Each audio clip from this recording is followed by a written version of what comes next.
Parang, uy, may paligsahan.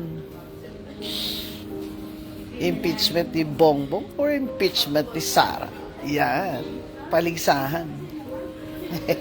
Ito lang yata ang country na. Everybody's trying to knock each other out.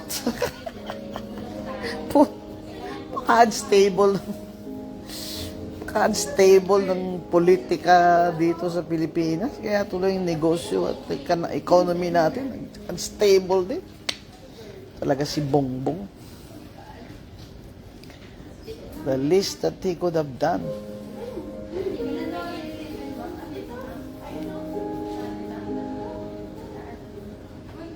The least that he could have done was make sure na wala o minimize corruption sa government niya. Pero talagang wala.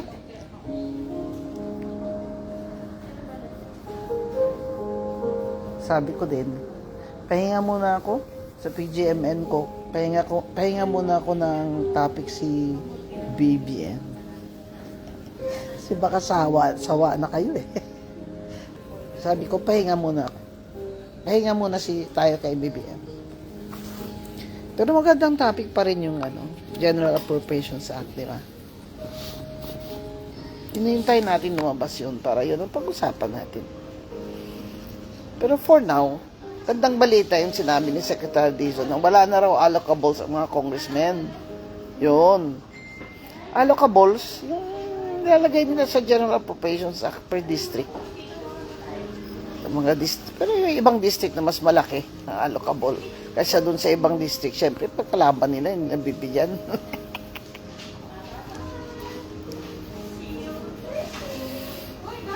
Ngayon, sabi ni Secretary Dizon, wala na daw yun. Is devising a formula or system where the DPWH budget will be spent on the needs for development or basic service ng mga LGUs. So, NEDA will have a very crucial part in this planning for the DPWH budget. Dapat kunin ni Secretary Dizon yung NEDA. So ngayon, ano kayo dyan mga congressman?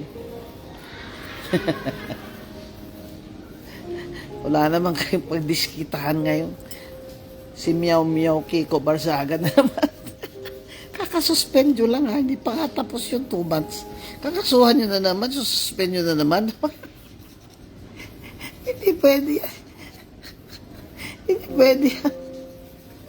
You will deprive the people of their representative. You will defeat the will of the electorate of the 1st District of Cavite.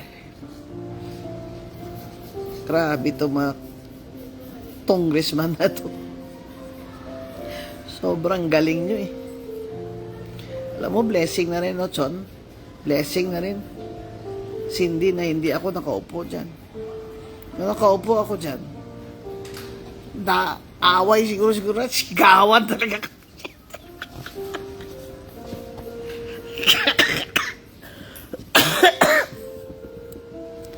Bakit? Sa Korea at sa Taiwan, nagtatapunan sila ng sapatos.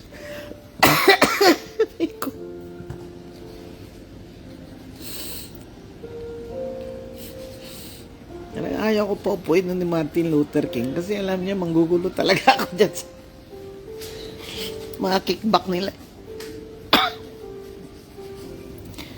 Dapat may basketball team itong mga congressman.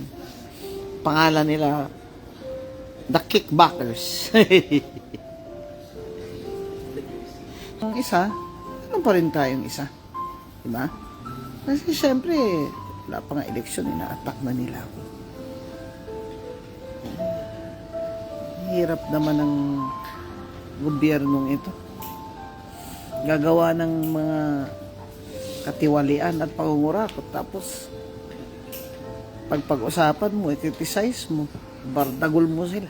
Ay, gagalit sila. O, tingnan mo si Auntie Claire. O, nag-file na ng complaint sa NBI. Alo, death threat daw. Alo. Ano ba din ito? Bakit naman magdi-death threat si Attorney Trixie Angeles sa kanya? Abogada yun. Alam niya kung ano ang threat, ano ang hindi threat. Grabe. Nag-post na ako kanina eh. Yusek Claire, that is an impossible crime, yung death threat.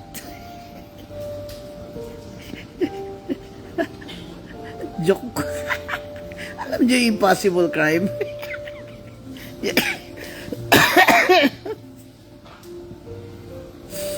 Magalit sa akin, pati ako NBI. Wag. Auntie Claire, wag. May hika ako, may sakit ako. Huwag mo ako NBI ngayon. Next month na.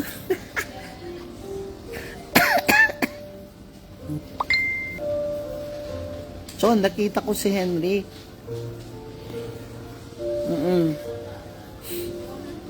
Nag-i-explain si Yusek.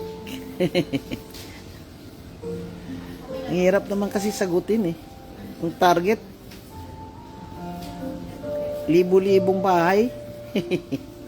Ang tayo, ilan lang. Parang yung classrooms. Ang target, libo-libo. Ang natayo, 22 lang.